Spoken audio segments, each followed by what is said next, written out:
Master apa kabar? Master siap beraksi, jujur, kompeten, berjaya.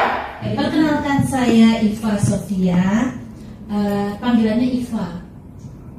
Ruangannya di sana. Kalau Mbak Alika sama Mbak siapa? Mbak Najla tahu. Mbak ini juga tahu. Mbak siapa? Mbak Rika tahu. Kita satu ruangan ya. Kalau yang lain kita beda geng. Mohon maaf ya. Enggak apa-apa. Saya penyuluh hukum di sini di BPHN. Mau berbagi informasi. Mungkin sudah pada tahu ya. Tapi ya nggak apa-apa lah. Mengingat-ingat kembali. Tadi Master Nur Hayati sudah memberikan kita insight tentang pengertian korupsi. Nah, sekarang mau kita tambah lagi insightnya terkait dengan faktor penyebab korupsi. Kira-kira ada yang tahu nggak? Nanya nih. Ayo, ada yang tahu nggak? Kenapa sih seseorang bisa melakukan korupsi? Adik-adik tahu nggak mantan Menteri Pertanian SYL? Nah, siapa tuh SYL? Dia korupsi ya. Udah jadi menteri, duitnya banyak ya. Gajinya tinggi, jabatannya tinggi. Kira-kira kenapa tuh dia korupsi? Kira-kira di pemikiran adik-adik kenapa tuh? Ayo, cung. Ayo, sebelah sini. Ayo.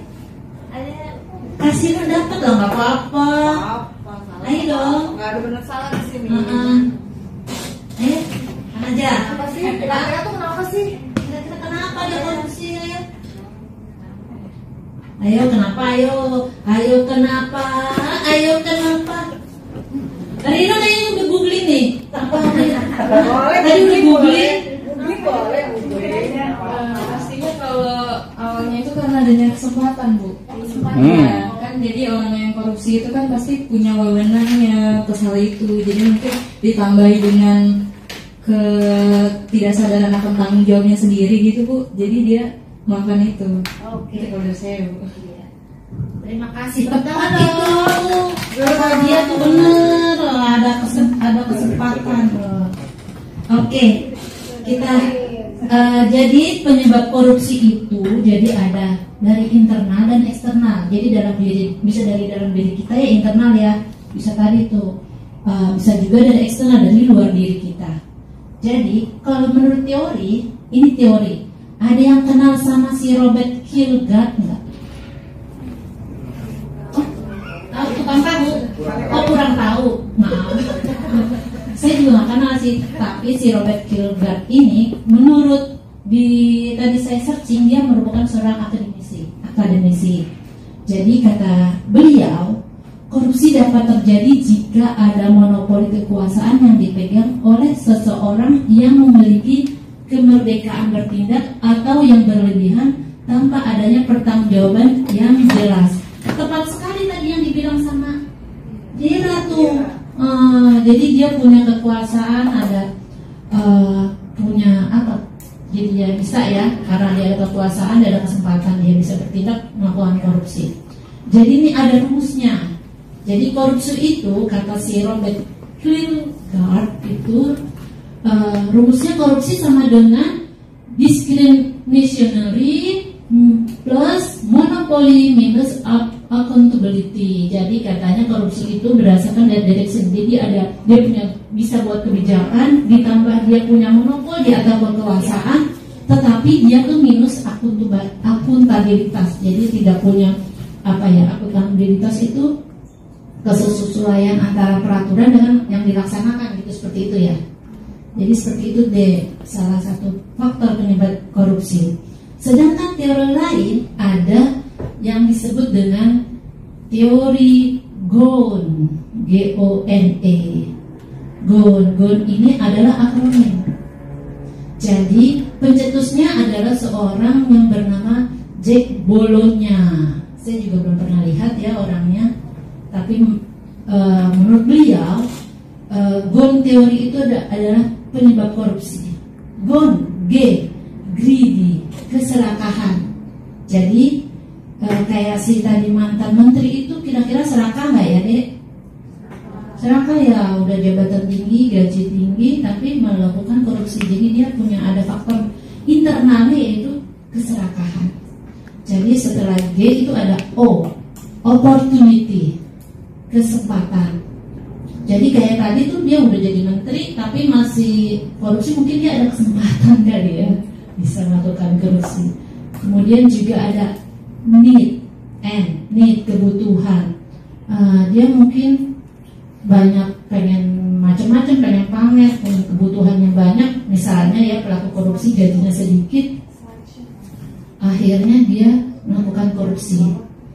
Kemudian yang huruf terakhir adalah E, exposure, pengungkapan. Jadi dia butuh ada pengungkapan seperti itu ya, Dek. Ini dari Jack Bolonya.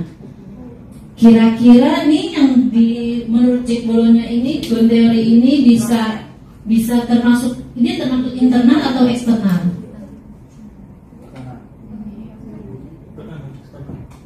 Internal atau eksternal? Internal eksternal ya. Oke, begitu. Kemudian kita lihat selanjutnya.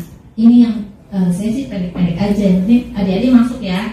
Tadi ada rumus, ada bond teori, ada satu lagi nih teorinya lagi. Namanya teori Freud. Bukan ini, Mbak. Freud triangle. Belum masuk. Ada di tempatnya si Pak ini ya. Di slide. Freud triangle, segitiga kecurangan. Itu teori. Kurang satu slide. Itu ada Bawahnya tuh. Ada tuh. Itu segitiga. bawahnya Mbak Nu, nah nih Freud triangle, segitiga kecurangan. Jadi ya pencetusnya ada Donald FPC. Dia ini ada rasionalisasi, ada pressure atau tekanan. Nah ini teori segitiga kecurangan Donald R. Krejci. Jadi ini, nah tuh ada tiga segitiga ini, ada rasionalisasi. Nah jadi itu pelakunya mencari pembenaran adik-adik. Jadi dia melakukan korupsi itu pembenaran. Bukan gajinya sedikit, gue boleh dong gue korupsi, seperti itu contohnya ya, pembenaran ya. Saya kan udah masa kerja tinggi, udah lama berapa tahun-tahun, puluhan tahun, masa segini aja penghasilan, makanya dia melakukan korupsi. Jadi itu salah satu pencetus korupsi ya. Jadi rasionalisasi, jadi dia termasuk faktor apa nih? Eksternal ya, lingkungan ya. Kemudian juga ada pressure atau tekanan. Jadi ini faktor individu, faktor internal ya. Jadi individu. Jadi dia ada seseorang melakukan korupsi karena adanya dorongan yang menyebabkan melakukan korupsi.